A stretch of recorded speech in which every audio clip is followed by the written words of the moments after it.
Adventures of Tom Thumb. A long time ago, a woodcutter lived with his wife in a small cottage not far from the great forest. They had 7 children, all boys, and the youngest was the smallest little fellow ever seen. He was called Tom Thumb. But though he was so small, he was far cleverer than any of his brothers, and he heard a great deal more than anybody ever imagined. It happened that just at this time, there was a famine in the land, and the woodcutter and his wife became so poor that they could no longer give their boys enough to eat. One night, after the boys had gone to bed, the husband, sighing deeply, said, "We cannot feed our children any longer, and to see them starve before our eyes is more than I can bear. Tomorrow morning, therefore, we will take them into the forest and leave them in the thickest part of it, so that they will not be able to find their way back." His wife wept bitterly at the thought of leaving their children to perish in the forest, but she too thought it better than to see them die before her eyes. So she consented to her husband's plan. But all this time, Tom Thumb had been awake, and he had overheard all the conversation. He lay awake a long while thinking what to do. Then, slipping quietly out of bed, he ran down to the river and filled his pocket with small white pebbles from the river's brink. In the morning, the parents called the children, and, after giving them a crust of bread, they all set out for the wood. Tom Thumb did not say a word to his brothers of what he had overheard, but lingering behind, he dropped the pebbles from his pocket one by one as they walked, so that he should be able to find his way home. When they reached a very thick part of the forest, the father and mother told the children to wait while they went a little farther to cut wood. But as soon as they were out of sight, they turned and went home by another way. When darkness fell, the children began to realize that they were deserted, and they began to cry loudly. Tom Thumb, however, did not cry. "Do not weep, my brothers," he said encouragingly. "Only wait until the moon rises, and we shall soon be able to find our way home."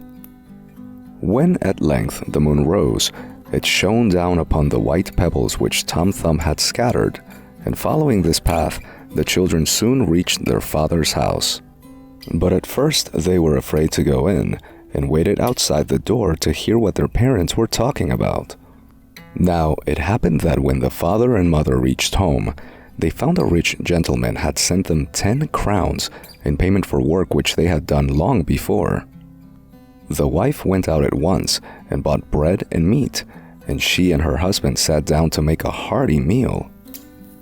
But the mother could not forget her little ones, and at last she cried to her husband, "Alas, where are our poor children? How they would have enjoyed this good feast." The children, listening at the door, heard this and cried out, "Here we are, mother, here we are." And overjoyed, the mother flew to let them in and kissed them all round. Their parents were delighted to have their little ones with them again, but soon the 10 crowns were spent, and they found themselves as badly off as before. Once more they agreed to leave the children in the forest, and once again Tom Thumb overheard them. This time he did not trouble himself very much. He thought it would be easy for him to do as he had done before.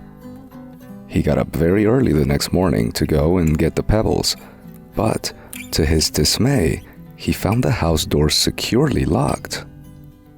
Then indeed he did not know what to do, and for a little while he was in great distress. However, at breakfast the mother gave each of the children a slice of bread, and Tom Thumb thought he would manage to make his piece of bread do as well as the pebbles, by breaking it up and dropping the crumbs as he went. This time the father and mother took the children still deeper and farther into the wood, and then, slipping away, left them alone.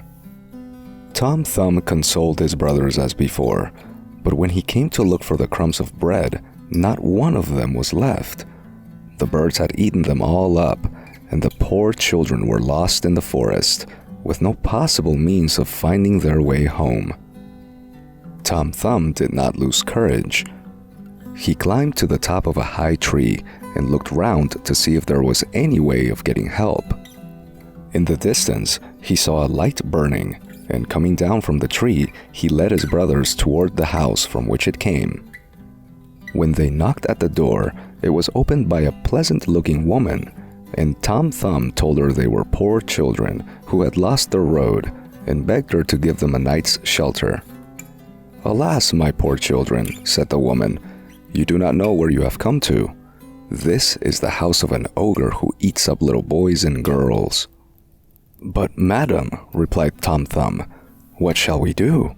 If we go back to the forest, we are certain to be torn to pieces by the wolves. We had better, I think, stay and be eaten by the ogre." The ogre's wife had pity on the little things, and she thought she would be able to hide them from her husband for one night. So she took them in, gave them food, and let them warm themselves by the fire. Very soon there came a loud knocking at the door. It was the ogre come home. His wife hid the children under the bed, and then hurried to let her husband in. No sooner had the ogre entered than he began to sniff this way and that.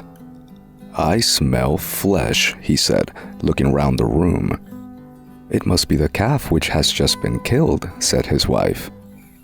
"I smell child's flesh, I tell you," cried the ogre, and he suddenly made a dive under the bed and drew out the children one by one.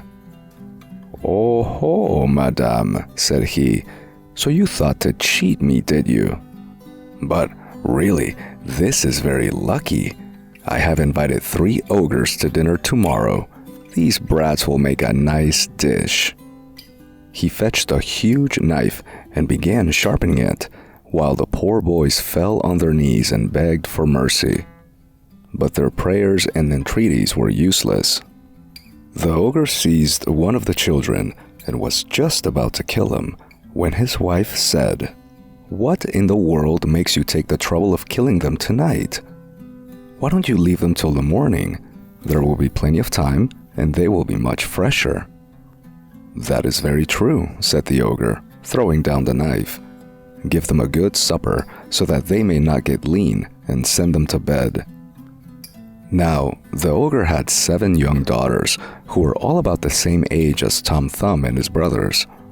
These young ogresses all slept together in one large bed, and every one of them had a crown of gold on her head. There was another bed of the same size in the room, and in this the ogre's wife, having provided them all with nightcaps, put the 7 little boys. But Tom Thumb was afraid that the ogre might change his mind in the night and kill him and his brothers while they were asleep. So he crept softly out of bed, took off his brothers' nightcaps and his own, and stole over to the bed where the young ogresses lay. He drew off their crowns very gently and put the nightcaps on their heads instead. Then he put the crowns on his brothers' heads and his own, and got into bed again. In the middle of the night, the ogre woke up and began to be sorry that he had put off killing the boys until the morning. "Never put off till tomorrow what you can do today," he said, and jumping out of bed, he got his knife and walked stealthily to the room where the boys were. He walked up to the bed, and they were all asleep except Tom Thumb, who, however, kept his eyes fast shut and did not show that he was wide awake. The ogre touched their heads, one after another, and feeling the crowns of gold, he said to himself, "What a mistake I was going to make." He then went to the bed where his own daughters were sleeping, and, feeling the nightcaps, he said, "Ho, here you are, my lads." And in a moment he had killed them all. He then went back to his own room to sleep till morning. As soon as Tom Thumb heard him snoring, he roused his brothers and told them to dress quickly and follow him. He led them downstairs and out of the house, and then, stealing on tiptoe through the garden, they jumped down from the wall into the road and ran swiftly away. In the morning, when the ogre found what a dreadful thing he had done, he was terribly shocked. "Fetch me my 7-league boots," he cried to his wife. I will go and catch those young vipers. They shall pay for this piece of work." And drawing on the magic boots, the ogre set out. He went striding over the country, stepping from mountain to mountain and crossing rivers as if they had been streams. The poor children watched him coming in fear and trembling. They had found the way to their father's home and had very nearly reached it when they saw the ogre racing after them. Tom Thumb thought for a moment what was to be done. Then he saw a hollow place under a large rock. "Get in there," he said to his brothers. When they were all in, he crept in himself, but kept his eyes fixed on the ogre to see what he would do. The ogre, seeing nothing of the children, sat down to rest himself on the very rock under which the poor boys were hiding. He was tired with his journey, and soon fell fast asleep and began to snore so loudly that the little fellows were terrified. Tom Thumb told his brothers to creep out softly and run home, which they did. Then he crept up to the ogre, pulled off the 7-league boots very gently, and put them on his own feet. For being fairy boots, they could fit themselves to any foot, however small. As soon as Tom Thumb had put on the ogre's 7-league boots, he took 10 steps to the palace, which was 70 miles off, and asked to see the king. He offered to carry news to the king's army, which was then a long way off, and so useful was he with his magic boots that in a short time he had made money enough to keep himself, his father, his mother, and his 6 brothers without the trouble of working for the rest of their lives. And now, let us see what has become of the wicked ogre, whom we left sleeping on the rock. When he awoke, he missed his 7-league boots, and set off for home very angry. On his way, he had to cross a bog, and, forgetting that he was no longer wearing his magic boots, he tried to cross it with one stride. But, instead, he put his foot down in the middle and began to sink.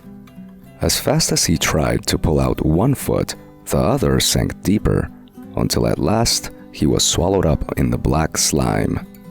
And that was the end of him. The end.